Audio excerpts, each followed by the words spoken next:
یہ بہت ہی سنجیدہ چیز ہے جب کوئی غلط کام کی منظوری دیتا ہے. تو یرمیہ 23 آیت 14 دیکھیں. خدا کیا کہتا ہے؟ میں نے یروشلم کے نبیوں میں بھی ایک ہولناک بات دیکھی. وہ زناکار جھوٹ کے پیرو اور بدکاروں کے حامی ہیں، یہاں تک کہ کوئی اپنی شرارت سے باز نہیں آتا. وہ سب میرے نزدیک سدوم کی مانند اور اس کے باشندے عمورہ کی مانند ہے. اگر آپ جانتے ہیں کہ کوئی غلط کام کر رہا ہے تو ان سے کچھ نہ چاہیں. آپ اس میں حصہ ڈالیں گے. صاف ستھرا، پاک صاف رہیں. خداوند آپ کو برکت دے.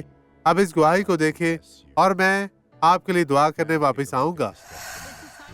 یہ میری سرجری کا ایک ضمنی اثر ہے. مجھے دیکھیں اسے کینسر تھا اور صرف اپنے بالوں میں کنگھی کرنا بہت مشکل دیکھیں تھا. میرے بھائیوں، آج کل یہ بیماری بہت ہی زیادہ عام ہو رہی ہے. لوگ بہت زیادہ اس بیماری کا شکار ہو رہے ہیں. میں آپ سب کے لیے دعا گو ہوں. خداوند آپ کو برکت دے. احتیاط کریں. کتنے سال ہو چکے ہیں؟ 13 سال. 13 سال. تو تب سے آپ بازو نہیں اٹھا سکتی تھی؟ نہیں، بہت مشکل سے. بڑی مشکل سے. کہاں تک اٹھانے کے قابل تھی؟ یہ صرف یہیں تک رک جائے گا.